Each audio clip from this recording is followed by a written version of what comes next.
in some countries, sport is like the national pastime. That's But in true. the Philippines, some might say that pageantry is the pastime. That's true. You know what? In the Philippines, we have pageants all over the places. Yes, we have pageants in the barangay, in school, national, local. That's why we really love Miss Universe. It's like it's giving pride and putting the Philippines back on the pedestal. That's why there's an added pressure as a candidate coming from a pageant-loving country. But it's a good pressure. I always look up to our former Miss Universe Philippines. They really did well in the competition. And now this is my time to show who I am, to offer what Rabiya can show to the rest of the universe. So I'm very happy, and at the same time, I'm excited to make all my kababayans proud, and hopefully I do. You know, when I was a young girl, I used to watch Miss Universe on the television, and I thought, it's so far, it's so big, I can never get there. But to actually be here right now, knowing that in just a couple of days I'll be on that stage, whew, I'm just so incredibly happy, and to be representing for my home country, Thailand. I'm in awe, I'm in shock, and it's the best feeling in the world. I'm so blessed to be here. And I cannot wait to be on that stage and really perform and make my country proud. Why do you think it is that the Philippines love pageants? They have appreciation for beauty.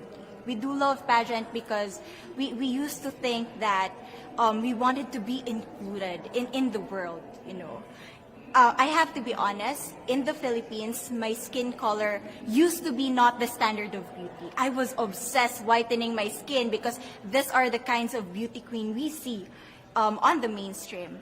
But things were different now.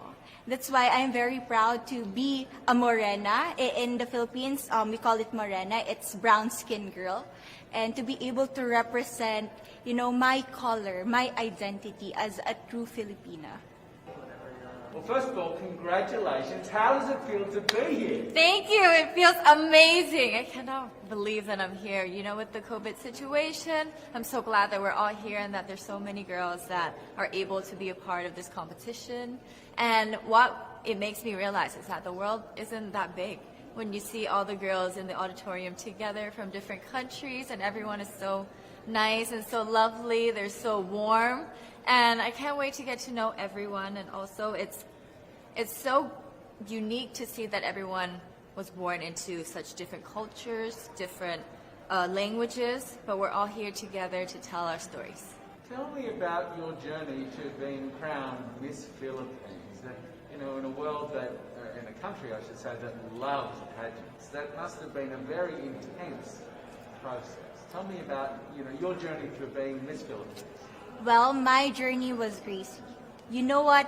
I started to be a dark horse. Nobody noticed me. Nobody knows I was in the competition up until the preliminary and the coronation night.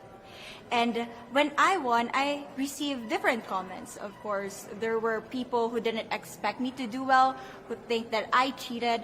That's why I need to redeem myself in Miss Universe. I really need to do well in this competition. And the thing is, I love pressure. I love criticism. I get better every day with that. You tell me I cannot do that, I turn to you and I'm going to say that, no, I can do it for myself. Good for you.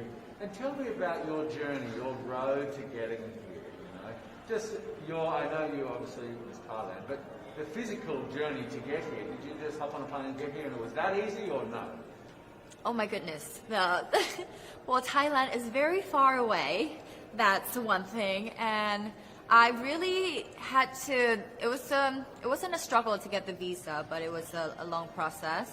And when I got the visa, I was very excited. But the journey here, the physical journey, if you can believe it, it was more than 30 hours, all the way from Thailand, yes. So I had to make a stop at Istanbul, and the layover was 8 hours there. Oh my goodness. But it was so amazing. I'm so blessed that some of my teams were able to come with me as well, my national directors. So they were there to keep me company, making sure that I'm okay, and giving all the support. So how does it feel then to be on the global stage? How do you feel to be here in this moment, right now? It's crazy, but I'm overwhelmed with the support, not just from the Filipino community, but also from Thailand, Latin countries who do appreciate me as a candidate, as a person. It motivates me that I am beautiful. I can offer so much in this world, and when somebody believes in you, it gives you that extra energy to really do well and perform well.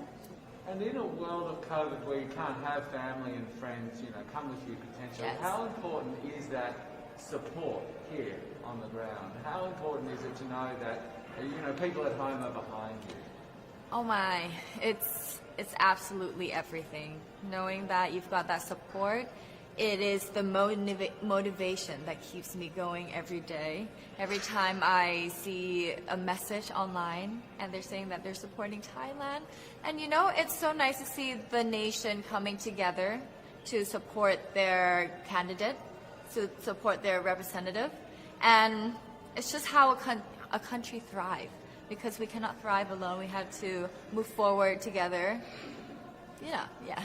So, do you have a sense with the girls, all of the girls competing, you're competing, but is there a sense of camaraderie with all of the girls? Is there like a real spirit to, sort of motivate each other to do better?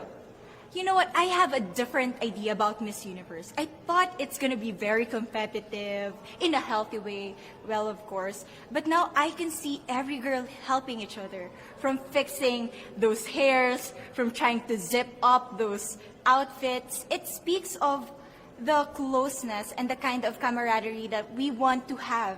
The goal of Miss Universe is not just to crown one girl, but also to build a genuine and long-lasting friendships among us. I believe, though, that there are some super fans that did make it here. Can you tell me about those super fans that are just out there? Oh, they are so amazing. Every time I come down, they would be screaming, Thailand, Thailand, Thailand. We came down here at 7:30 in the morning and they're already there. I think they're camping out there. But they've been so supportive, and I actually know quite a few of them. Some of them are big YouTubers in Thailand and flew all the way here just for the competition. But pageantry is so big in my home country, and it's almost like a national sport. So the whole country gets behind it. They're very supportive, and they're just right behind you. And I just want to say thank you to them for being here. I know that not a lot of people were able to be here, but I want to say thank you, because every time I walk down and I hear Thailand, it makes me smile. It puts a smile on my face, and it makes me want to make my day better. I want to go better, and I want to go in with 100% to do whatever it takes. Wonderful. Would you say within the Miss Universe world, the contestants, is there a sisterhood? Are you sisters? There is sisterhood. I can say I was able to talk to different representatives from different backgrounds, different cultures. And despite our differences, there's so much to be highlighted in what binds us together. And that is because we want to empower women. We want to have our advocacies. We want to speak for the things that we love. And that's a celebration of women and the beauty that we have. One last question, a couple of last questions. How has it been on the ground? How has the week sort of been unfolding? What is your day-to-day like? Give your fans at home and give our viewers a sense of what it's like. What is it like here? It is incredible. It's an incredible journey to have been able to meet all of the girls. Because when you know of each other online and you've been messaging, you're on WhatsApp, there's a WhatsApp group, you've been talking, but then to actually come here and meet them in reality, it's just a whole different feeling. And it's just so nice to get to know them better and to know their stories, because each of them are so inspiring and they're so empowering, and they have different stories that make them the woman that they are today.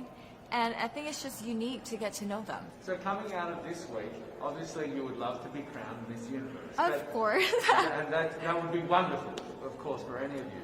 But what else will you take out of this week? What do you think you'll feel at the end of this week, regardless of the result? how will you be a different person? It's the growth and the development that I was able to have during preparing for this journey. I will be honest, there was a moment that I lost my identity because I was put under pressure. I was in that position in which I feel like I'm not good enough. I'm not a good representative of my country, but I was able to bounce back stronger. And if I was able to do that for Miss Universe, I will be able to do that in life. That is my greatest takeaway from Miss Universe. Okay, so the Philippines have a huge amount of fans. Yes. I want you to give us a little bit of a message to the fans here and at home. But send a message. What would you say to all the fans in the Philippines? To all my fans from the Philippines and from all over the world, maraming salamat po. Thank you so much for loving me and for believing in me. It means a lot to somebody who is so naive in this industry, who has no idea how to become a beauty queen on the first day of my journey. But